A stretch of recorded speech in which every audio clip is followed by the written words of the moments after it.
I'm going to be talking to Dr. Emily Eaton, who is a associate professor of geography and environmental studies at the University of Regina, about a letter that 400 scientists sent to Finance Minister Chrystia Freeland advising against the federal government providing a tax credit for investment in carbon capture and utilization and storage.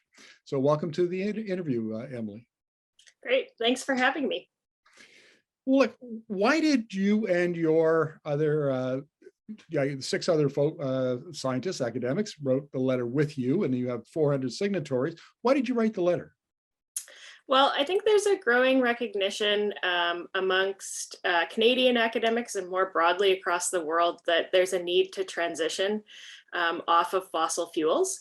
And when we saw the word about this investment tax credit for carbon capture circulating, we were really concerned about its potential to be a subsidy to the oil and gas industry and to lock in oil and gas production into the future, and therefore sort of thwart our efforts at maintaining a habitable planet.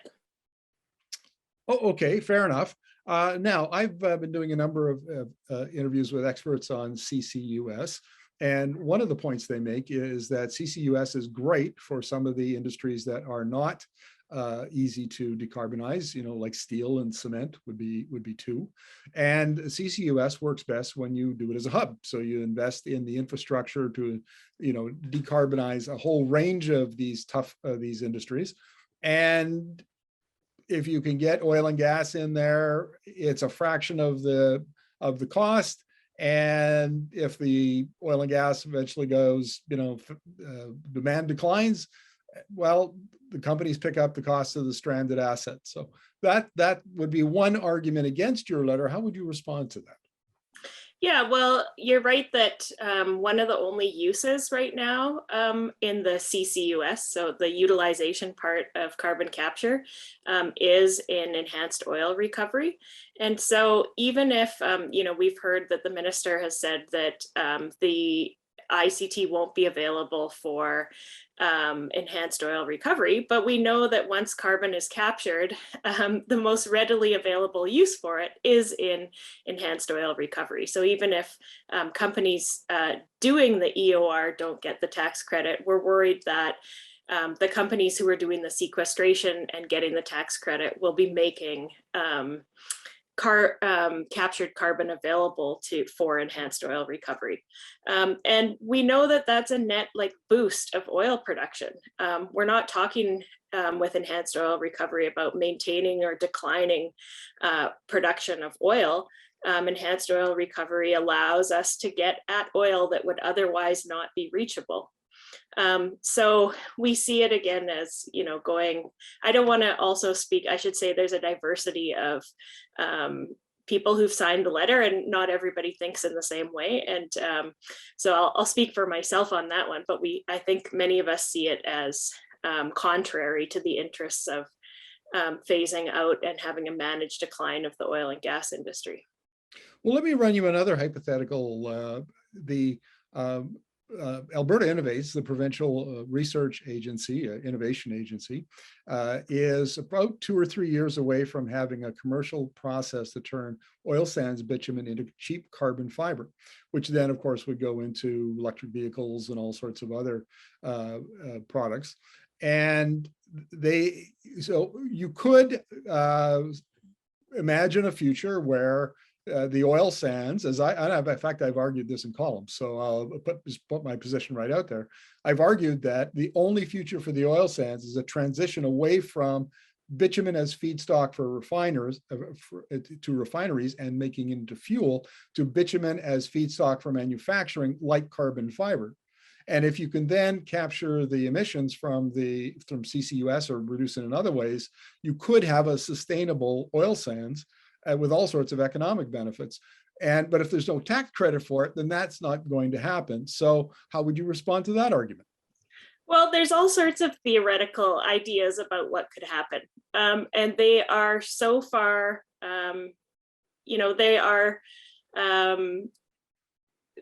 they are projections into the future.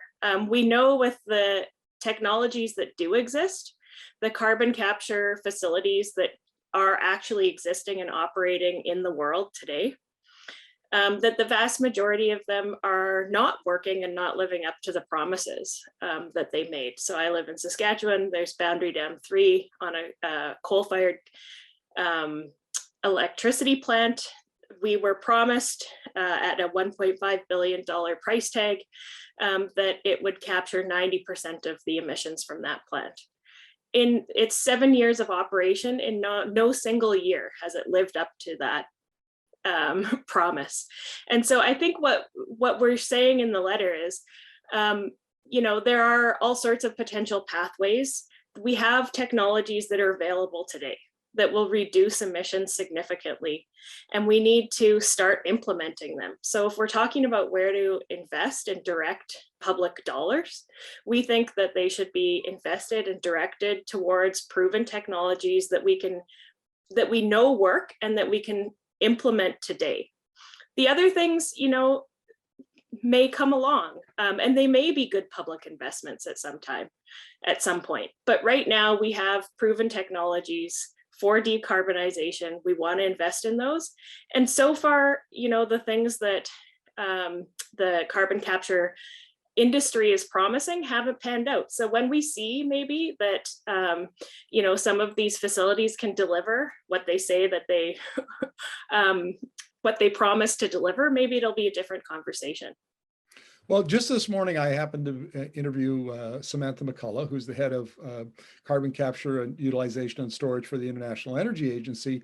And she made the point during the interview that the IEA's net zero by 2050 scenario to get there requires a lot of CCUS. And Canada is seen as a leader in the technology. So if the IEA, which is promoting net zero by 2050, has modeled it out and thinks that CCUS is an important part of it, how do you respond to that argument?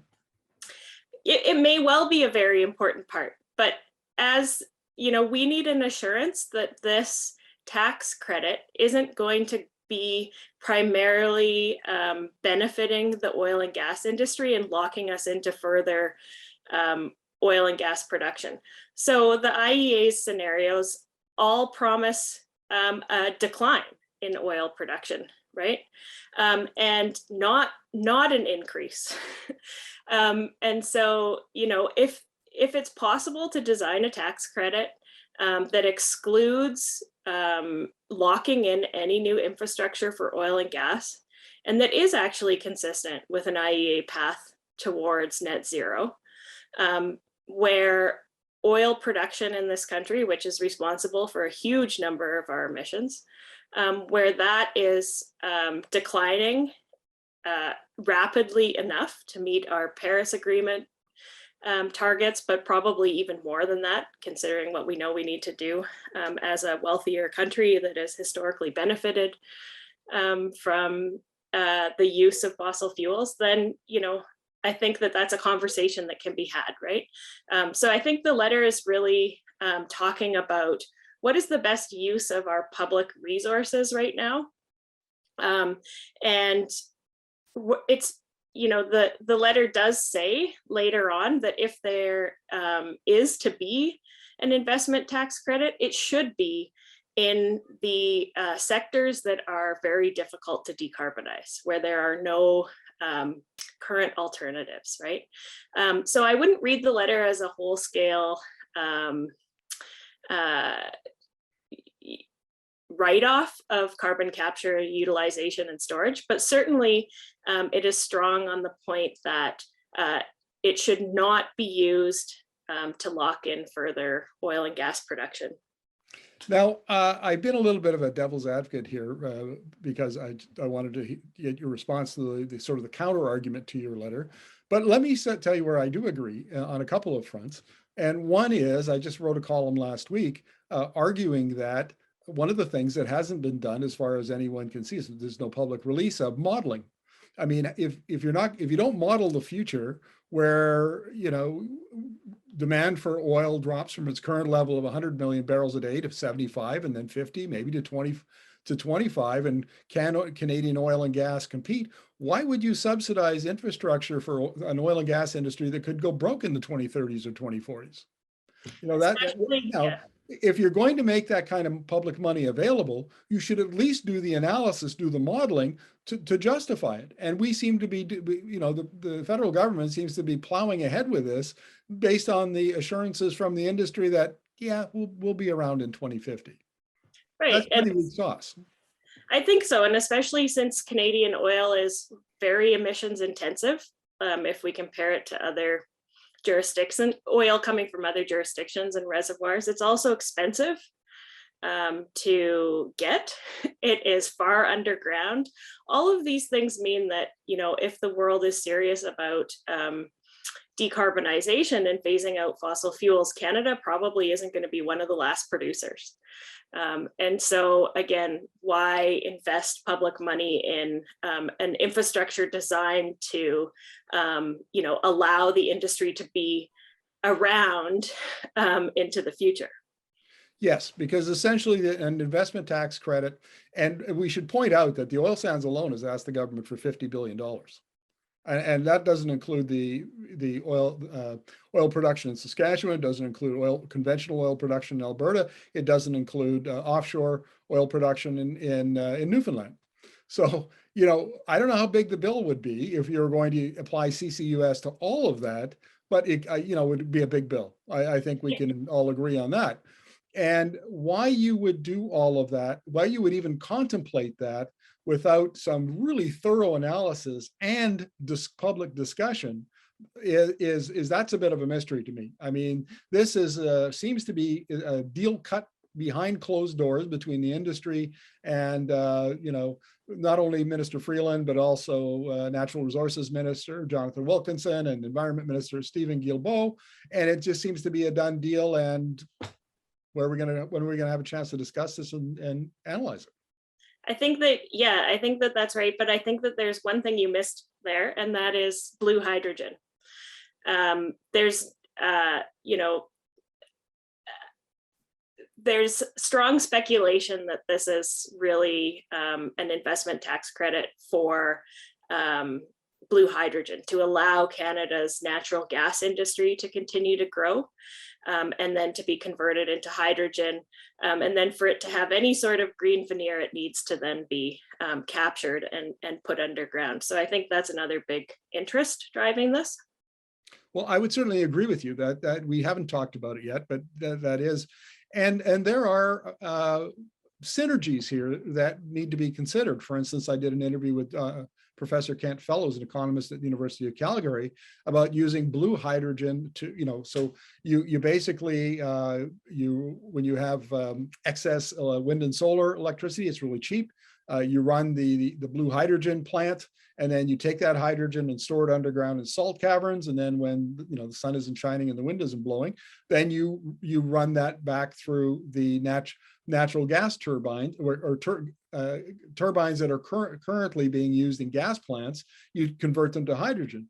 So this gets to be a pretty complex discussion, right? About you know, what's possible, what's not possible, what are you going to lock in, what are you going to not lock in, and you know, does that then make blue hydrogen or oil sands bitumen, you know, something we should support or not support? And I would love to see, in fact, can support a tax credit without some analysis of how all of that fits together. Mm-hmm. Yeah, and I think it's like, you know, what we want to be really clear about too, again, in the letter is the need for phasing out fossil fuels.